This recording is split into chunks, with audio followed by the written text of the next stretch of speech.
There's a very popular theory in the study of economics called the Mundell-Fleming model. It basically says that there are three things that no economy can be able to wrestle down totally. One has to go. If you are unlucky, maybe two.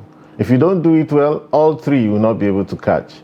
And these are the free flow of capital, the management of your independent management of your macroeconomy, and of course, perhaps exchange rate management itself.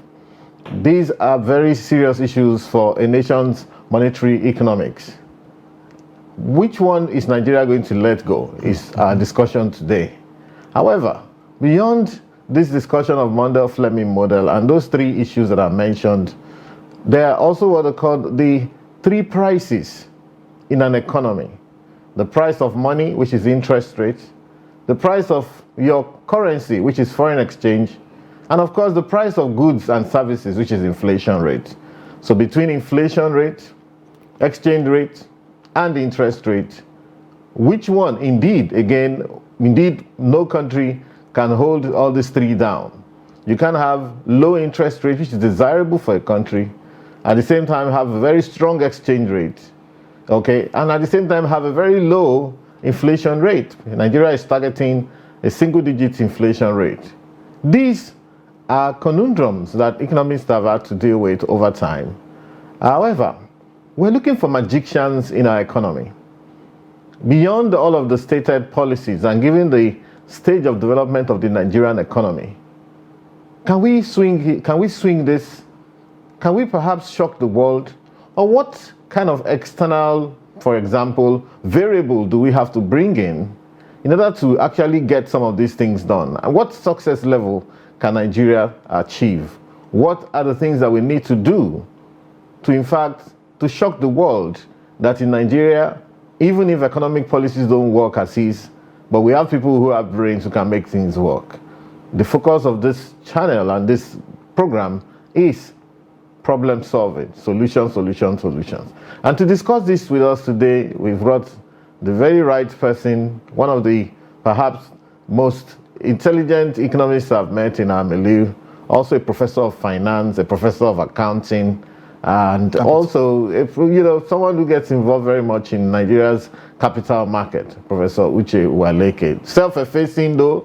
I said when I said professor of accounting, I heard you exclaim a bit. Capital market. Well, whatever the case is, but you have one of the strongest grasp of economic issues that I've seen in Nigeria, and I've been having this discussion with some of my friends that, especially those who have a bent for economics, that usually if you're not pushful enough, we hope we don't end up that the economy will be run by lawyers as it was in the last milieu and so on. Exactly. We want people who have very strong grounding in some of these issues. You heard my background, if you like, introduction of the issues. There are two trilemmas that are moving side by side in an economy.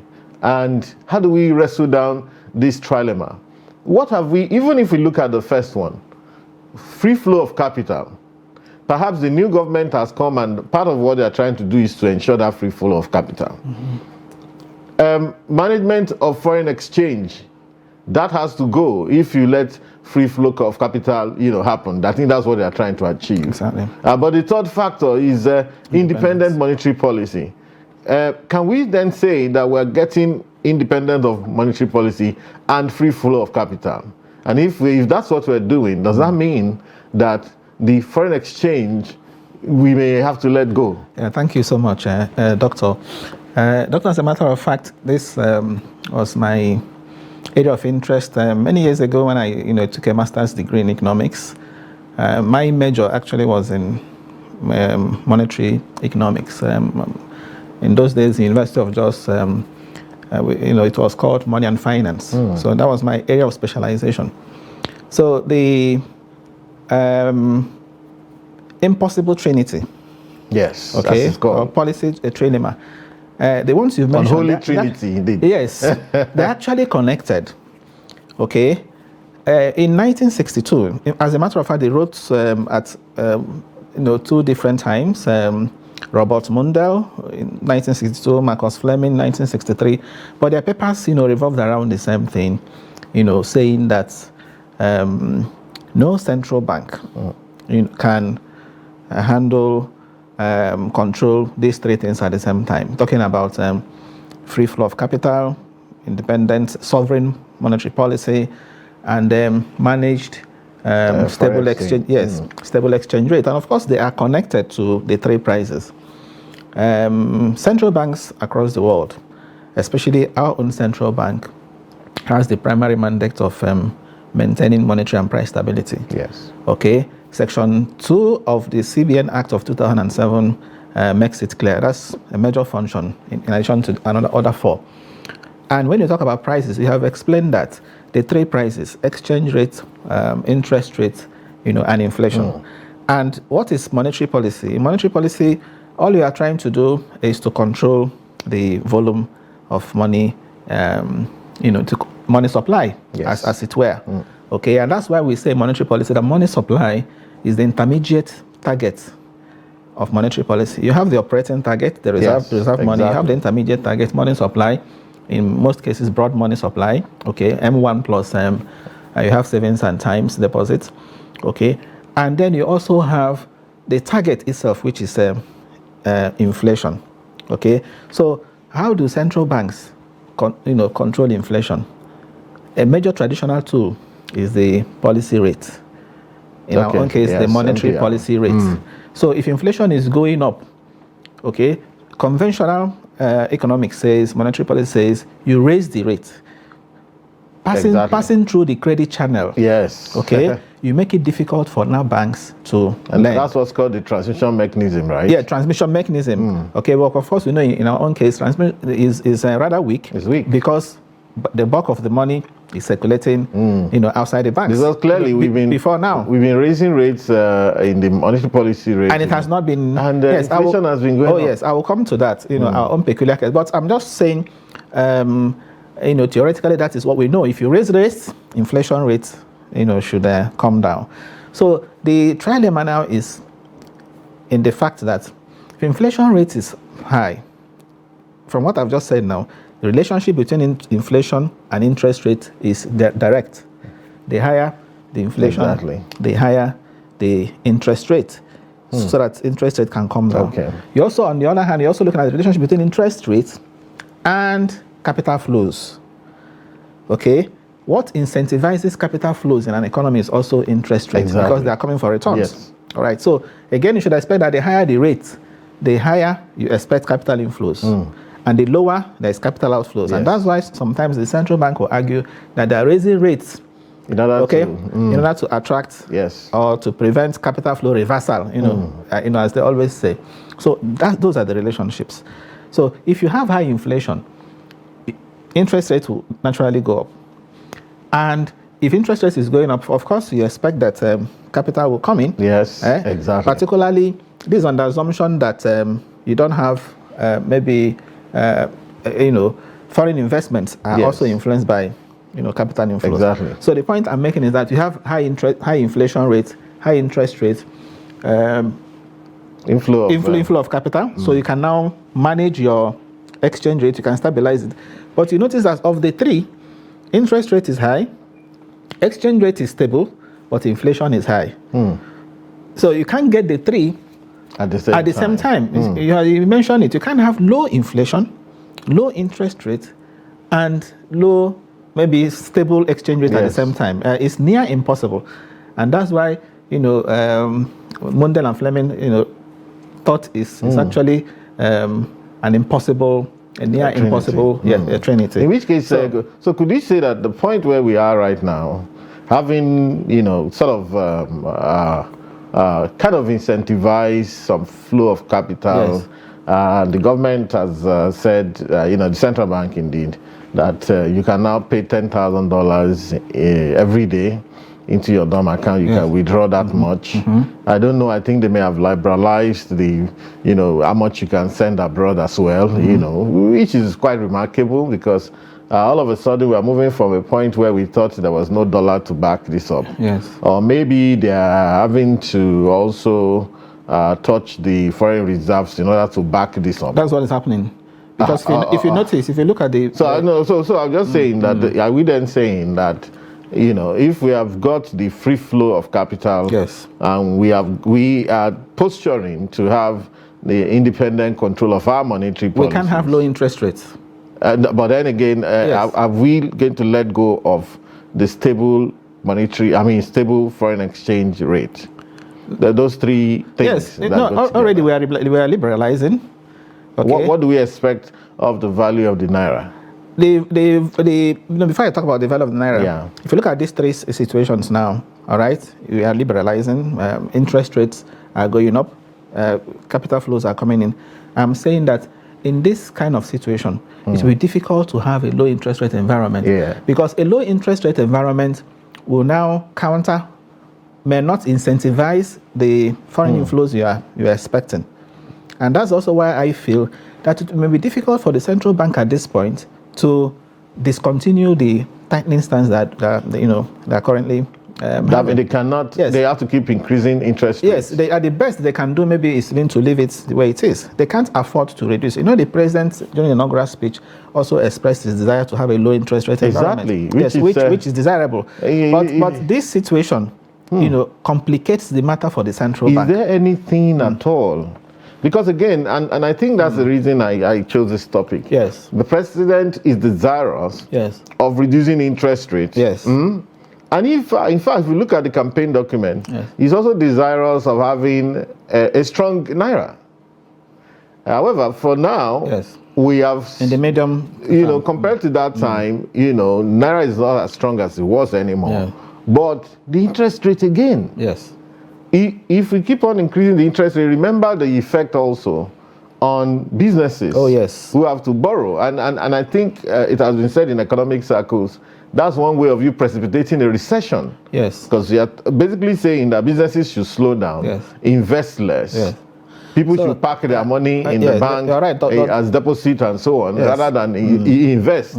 So that leads to... Dr. Toba, if you look at studies around unification of exchange rates, what you will find is that where it has been done in one step, it has led to business failures, it has led to unemployment, okay? And that's why, some, would advise a graduated system. Because if you do it in one step, you're likely to have this kind of, issues you're mentioning. Okay, because if interest rate is high, remember I said you're unifying exchange rate because you're anticipating that if you do that, foreign investors will come in. And we're beginning to see that. They're excited. At least foreign portfolio investments, we are beginning to see the signs in the stock market. Oh, yeah. Okay, they're already, even domestic investors but those guys are tough to play with, I'm going to stop you there. We're going to take a short break and come back, and we're going to pick it up from where you've just landed.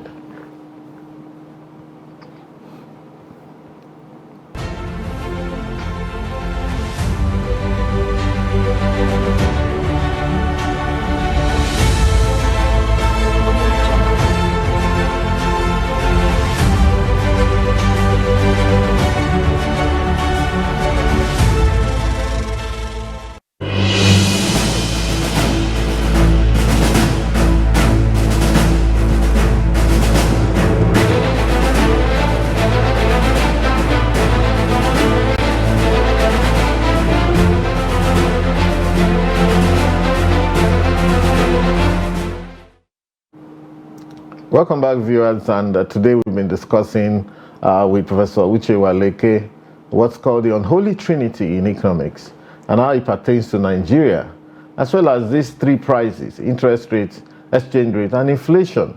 Which way forward? Which one is Nigeria going to be able to catch, especially given some of the very momentous policies of the current administration? Welcome back, Prof. Yeah, thank you, Doctor. So, just before we left, just before we took a break, we were talking about the resurgence of the capital market, the stock market in particular, which has crossed the 60,000 mark. Yes. In fact, I think the last time we were there was maybe around 2008. Yes. Then I think we peaked around 2009, and we've never been able to achieve. Yes, you're following. And what's going on? If you look at year to because I'm a bit afraid of, especially if it's driven. Okay, now let me put it this way. Yes. Even though it's a bit of an aside, I didn't intend to go into capital market. We probably will call you to come and give us a good brief of that. But my position on the stock market, of Nigerian stock market, is that we allow the bottom to fall off. And when you talk about the bottom falling off the market, meaning there's a precipitous decline, but the truth is that I think that they kind of disincentivized those old people who used to buy stock for their children. They were the ones that provided the bottom of that market then. But they were traded out of the market, and there was, I believe in 2009, what they call pump and dump.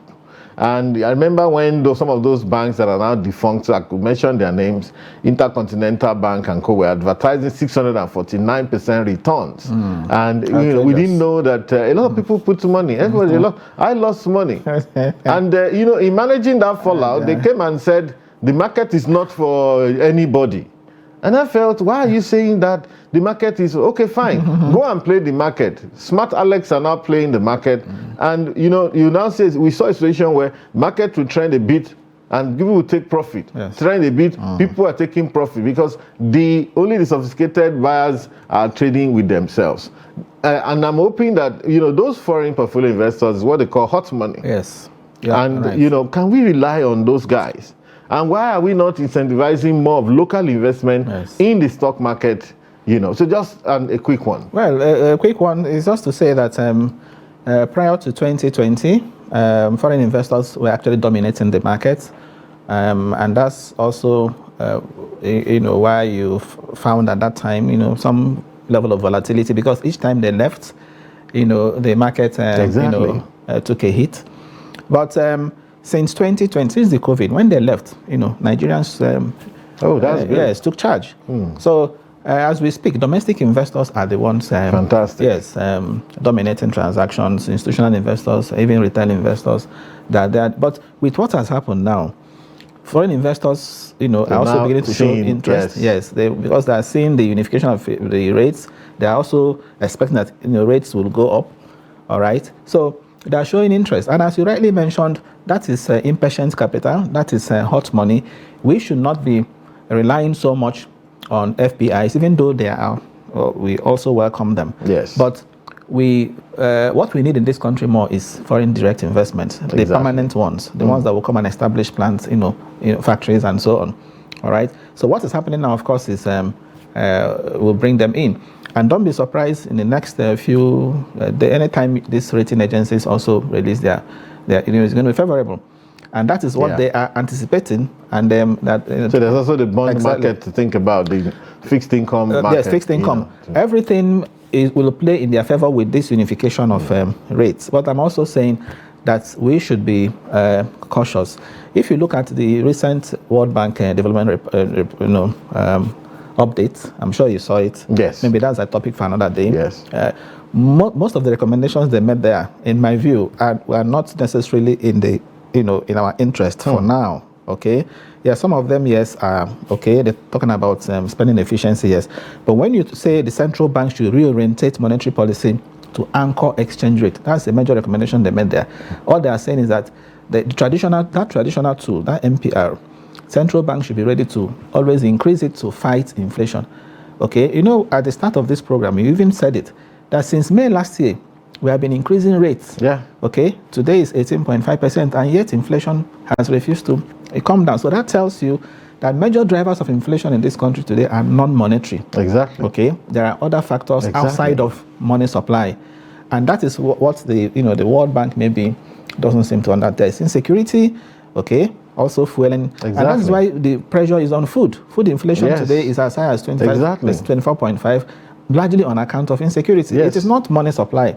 All right. So whatever you do, no matter how much you raise interest rate, you end up killing businesses. Absolutely. So what choice? This trinity leaves us with choices. What are the choices? If you have a dilemma, you have a trilemma, you have to make choices. Absolutely. Okay. For me, I would advise the central bank to also see how they can relax, monetary policy. Because why can't they even hold rates? It's as if holding rates has become. I would have thought, 2 or 3 or 4 meetings behind. Before now. I've been in my own writing advising. Why don't you hold rates and see? Exactly. But look, we've raised rates from 13% where it was a few months ago to 18.5%. And we're still being urged to even increase the more. Where are you taking rates to? I took the same position. I'm minding the fact that, when we're talking about policy rates here, the lending rates are in the region of 30-35%. In fact, some 40%. Wow. The other time I went into central bank website, and there's this report that banks send to them to say, okay, what are your rates across the board? When you look at general trading, for example, and general commerce or whatever it's called, it was 40%.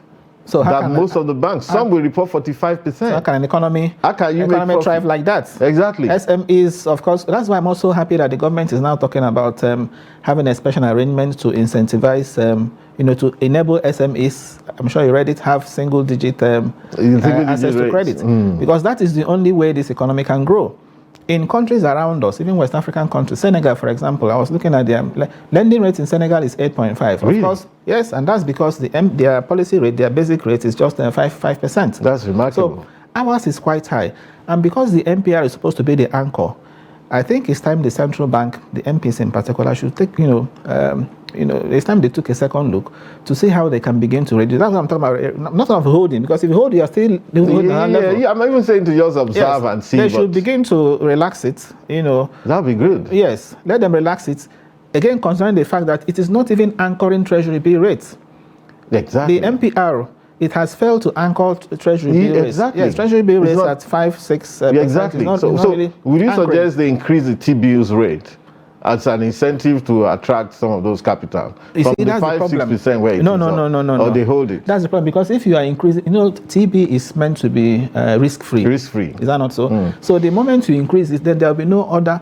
People will just focus on rent seeking. Rent seeking. What we saw in not too long ago. TBs were 14-15%. Nobody was doing anything again. True. That's the addition days. Exactly. So TB should just be, as low as possible because they are risk-free. All right. Then this other one, central bank should also try to reduce the MPR, because banks are also making reference to. Some rates are also dependent on absolutely. MPR. Ordinarily, that's really even the borrowing rates, the rate at which the government borrows domestically. Exactly. Now that we have unified interest exchange rate, one of my recommendations is that the government should de-emphasize foreign loans. Exactly. Right? Because of the exchange rate exposure. Yeah. So if you are going to now finance your budget deficit from domestic borrowing, it's also important that rates are low, because government borrows at 18% at MPR plus 3%. So there is need for the MPR itself, to come down. I think the challenge for us, from all of what I'm looking at, what you said, is actually how to outplay some of these forces, especially sometimes the foreign borrowers, the foreign lenders who are desirous of you ballooning your rates out. I mean, this new advice that you should continue increasing rate, not minding the people who are here. But when you bring in the strategy of borrowing locally, and the federal government has to also borrow, state government has to borrow locally, to finance budget. It pays them to reduce the rate level. Then, however, we now be left with those guys who are already telling us that the rates are not high enough. Of course, remember that when they floated the Naira, the idea is, immediately money will start coming. And then we started hearing some of the funds abroad saying, the rates, you have to increase. In fact, they said you have to increase the T-bills rate. You have to increase every rate before we are going to come. Exactly. So maybe we should actually, because again, I've been saying this, Nigerians also have money.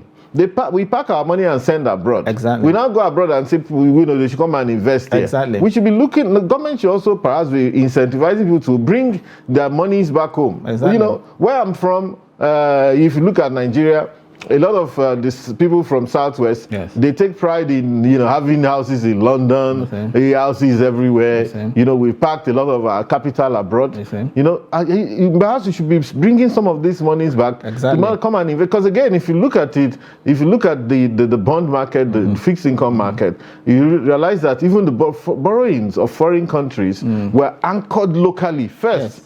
The war bonds they've issued over time. If you look at the US, the first independence war, they issued bonds, people bought, and it's a way of getting people to buy into your country and increasing patriotism. Yes, and you see this idea of even increasing rates and so on is actually the FPIs that are attracted. The real FDIs, they are interested in stability of your economy, your macroeconomic stability. They're interested in security. They're interested in infrastructure. Okay, they even want a low rate of inflation because they are going to do their business here. Yes. So FDIs is what we should be targeting. Not doing things to impress those that are bringing in hot money. And that is why, Doctor, there was something you wrote that I read and I said is a fine idea. The president needs advisors that will always give him balanced view. The economic team should not be. If you have a team that is characterized by unanimity of opinion in all issues, then that's not a good economic team. You need a team of rivals. Yes. Like Abraham Lincoln. They need a team of rivals, a team, if you like, in economy itself, the classicals, and then let the Keynesians be there too. Absolutely. So that the thing can fertilize the ideas. Fantastic. So superior argument is now what should... exactly. You understand? Well, I can assure you. Not all the people that will say, let us suffer now. In the long run, it is better. In the long run, we're all dead. Thank you very much. Short-run analysis is also important. Thank you very much. Yes. That's the much you can take today. It's been a wonderful discussion with you. We can't have enough. And we'll still be running after you very soon. Please, to oblige us, we have to take these discussions forward. And I must also say, on the back of what your landing point, that the President Bola Ahmed Tinubu, is a left-of-center person. That's why the other time I wrote almost in complaint to say, hey, many of these ideas are neoliberal. We want that left-of-center Tinubu back. Exactly. Who has espoused some of the ideas that we have mentioned. Exactly. So thank you very much for coming. Thank you, Doctor. That's the much you can take today. Thank you very much for staying tuned, and see you next week.